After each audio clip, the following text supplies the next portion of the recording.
São Paulo prendeu na manhã de hoje 2 empresários ligados ao Movimento Brasil Livre, o MBL, por suspeita de envolvimento no desvio de mais de 400 milhões de reais. A Operação Juno Moneta, realizada em conjunto pelo Ministério Público e pela Receita Federal, prendeu Alessander Mônaco Ferreira e Carlos Augusto de Moraes Afonso, investigados por lavagem de dinheiro e ocultação de patrimônio.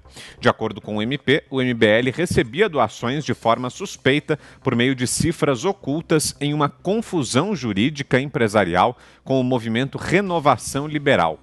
Ao todo, foram cumpridos 6 mandados de busca e apreensão e 2 de prisão na cidade de São Paulo, incluindo na sede do MBL e em Bragança Paulista, no interior do estado. Em nota, o MBL afirmou que os 2 nunca foram integrantes do grupo, do movimento, e disse que as atividades empresariais e familiares dos fundadores do MBL são anteriores ao próprio movimento e não possuem qualquer vinculação. O deputado federal e líder do Movimento Brasil Livre, Kim Kataguiri, disse que para ele as investigações são frágeis. Kim explicou que Alessander Mônaco Ferreira fazia doações ao movimento pelo Superchat do YouTube, da mesma forma que são feitas por outros apoiadores. Quanto a Carlos Augusto de Moraes Afonso, também conhecido como Luciano Ayan, o deputado reconheceu que o MBL já publicou textos do empresário na página do movimento e que ele era convidado para alguns programas como comentarista, mas que nunca atuou como coordenador ou integrante. Um desses presos, ligados ao Movimento Brasil Livre, teve cargo no governo João Dória até janeiro desse ano. Alessander Mônaco Ferreira apresentou movimentação financeira incompatível com sua renda e, segundo o MP, solicitou emprego e foi contratado pelo governo do estado de São Paulo para trabalhar na Comissão de Avaliação de Documentos e Acesso da Imprensa Oficial do Estado, justamente um cargo que tem como função gerenciar tarefas de eliminação de documentos públicos, de informações relativas ao recolhimento de documentos de guarda permanente produzidos pela administração pública. Começo essa com você, Fiuza, suas impressões aí sobre essa operação de hoje, que terminou na prisão desses 2 empresários, Fiuza. Vitor, como sempre é cedo para a gente falar sobre culpas, né? Assim, eu acho que em relação a tudo isso que tem acontecido, prisões, diligências, algumas a gente percebe que são exageradas, né? Que têm sido inclusive arbitrárias, ditatoriais até por parte do STF.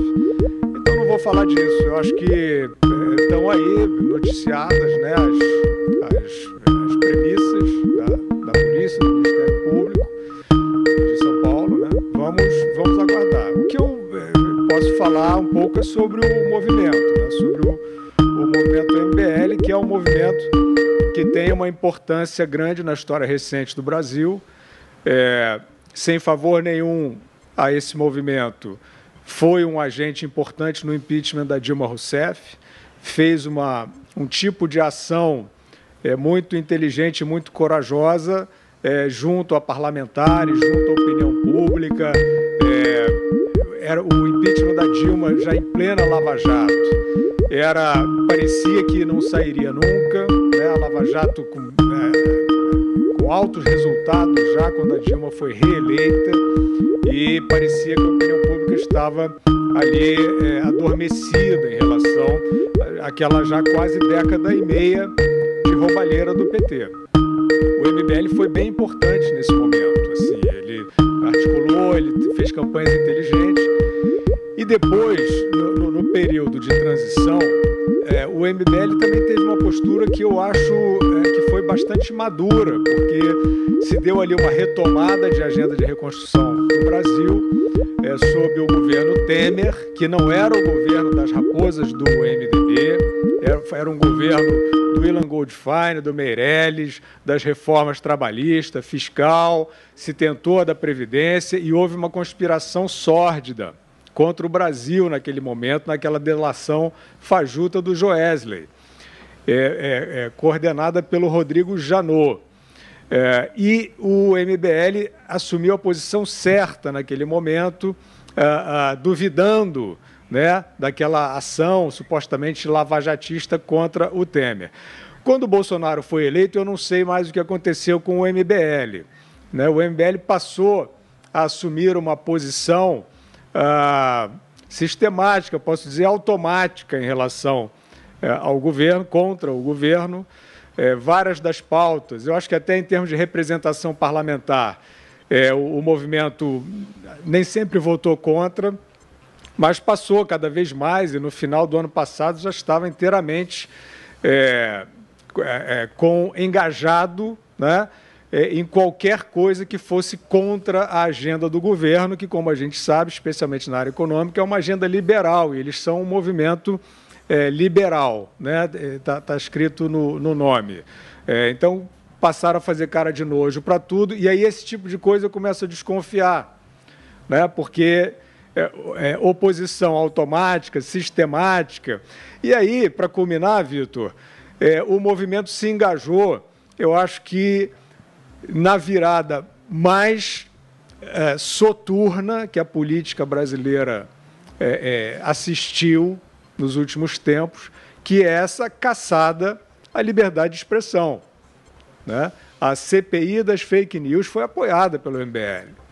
E essa CPI é um escândalo, é uma vergonha, né? É uma tese lá do gabinete do ódio, porque aí eu acho que sim, aí eu acho que o movimento, eu não sei se ele passou... É o seguinte, Vitor, quem quer viver de política, né, quem quer ter a política como meio de vida, em geral não dá certo, né? Porque começa a fazer cálculo demais, começa a tentar ali ver para onde é que o vento está soprando, ou fazer política por vingança, se for o caso, também não sei o que é. Eu sei que o MBL perdeu aquela questão orgânica que parecia guiar, né? Inclusive era chamado o movimento de direita, reacionário. Eu nunca vi isso no MBL, né? Vi como um movimento pelo liberalismo, liberal. De repente virou contra toda a pauta liberal brasileira e virou a favor do movimento mais obscurantista da história contemporânea, que é esse de hoje, que tem até legislação para instituir conselhos verificadores da verdade. O MBL está apoiando esse negócio todo aí. Então, eu vou até aí, Vitor. Assim, eu acho que esse movimento importante na história do Brasil, ele virou calculista, virou uma oposição estranha, automática ao governo federal, e o que ele fez fora isso, em termos de sobrevivência política, eu não sei, a polícia está investigando, vamos esperar os resultados. Você, Ana?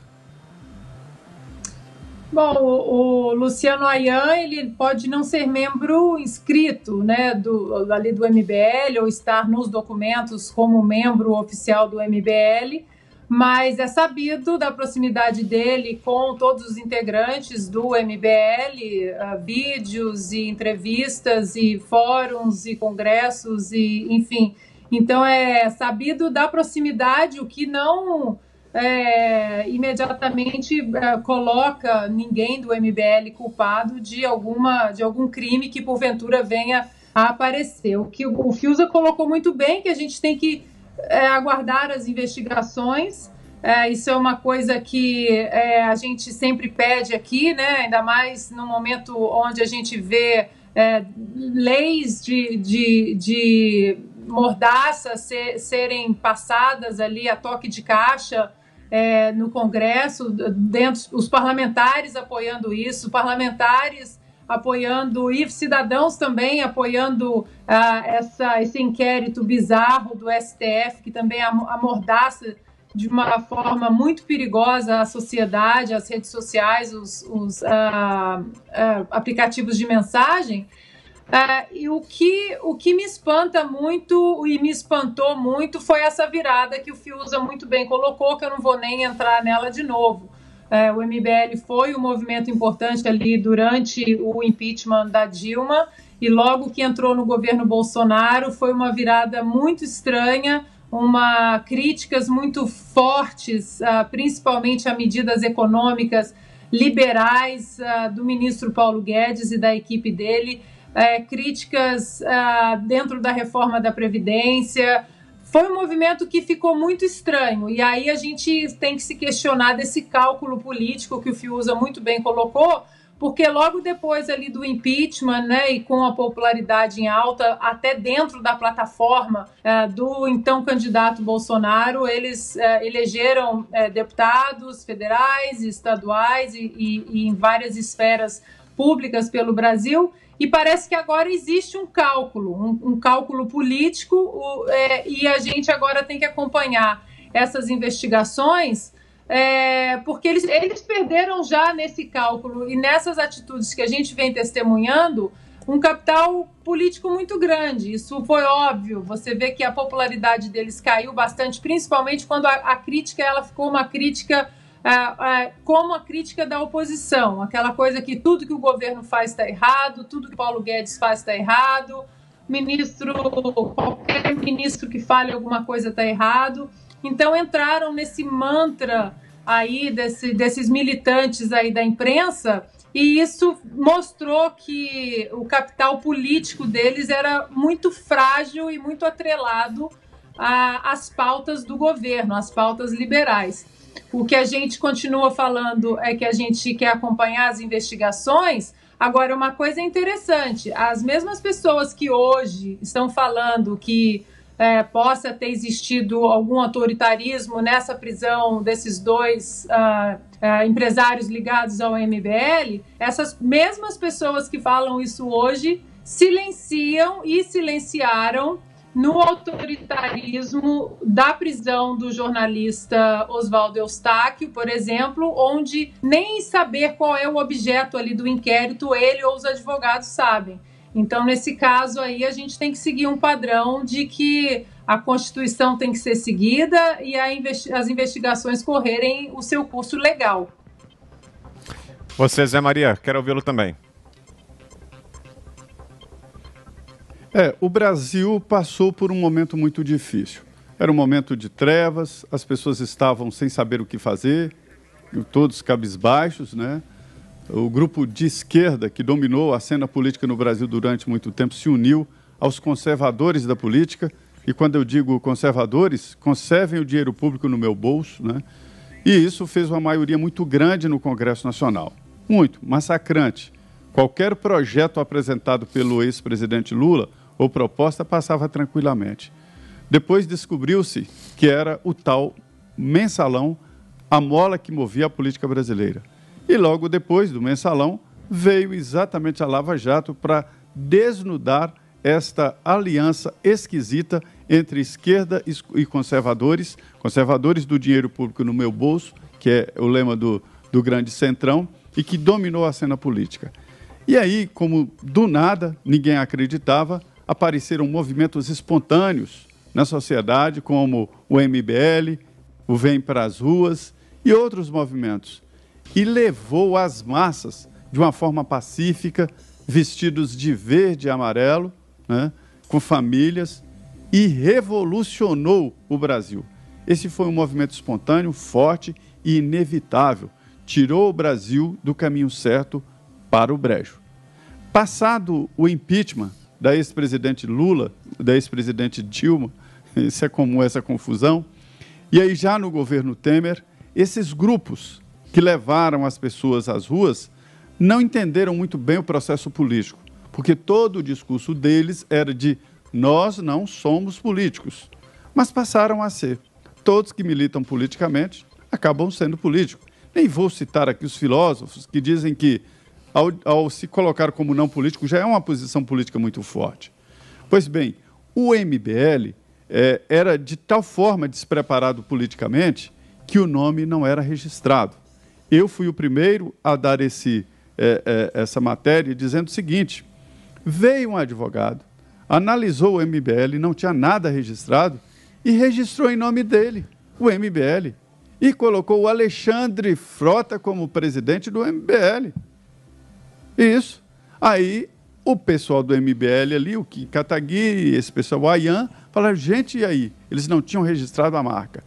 E a marca era realmente registrada pelo MRL, que é o Movimento Renovação Liberal. Daí, esta confusão encontrada pelo Ministério Público entre o MRL e o MBL. Não se trata de uma empresa, nenhum dos dois são empresa, né? Os dois são movimentos que depois foram registrando nomes, como, por exemplo, o Pichuleco, aquela marca do Lula vestido de presidiário, foi registrado, porque esse mesmo advogado viu que ninguém tinha registrado. E mais, esse advogado que registrou o nome foi a justiça cobrar do próprio MBL pelo uso do nome MBL, para você ter uma ideia da confusão jurídica que é isso, e da inexperiência deles, dos integrantes. O MBL acabou ganhando de volta, né, e tirou o Alexandre Frota da presidência do MBL e recuperou o nome. É uma marca, MBL. E mais, tentou virar um partido político, não conseguiu. Foi a justiça garantir ali a possibilidade de garantir as assinaturas, de pegar as assinaturas de forma eletrônica.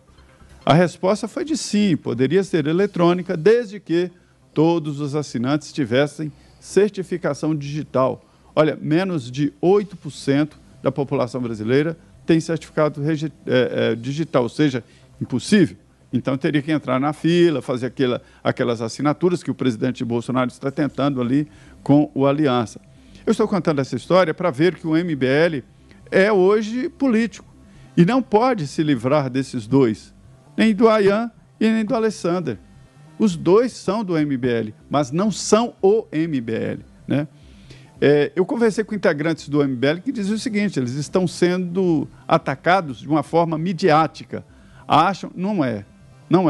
A mídia, ninguém tem essa força para mandar a polícia ir lá pegar dinheiro, 100 mil reais, 60 mil em um, 37 mil no outro, em dinheiro vivo, é suspeito, maconha, mas os policiais entenderam que era de uso próprio, não era tráfico. Enfim, ninguém tem essa força para determinar o Ministério Público e determinar a polícia. Então, esta é a realidade. Sejam bem-vindos ao mundo político e a chuvas e trovoadas. É isso.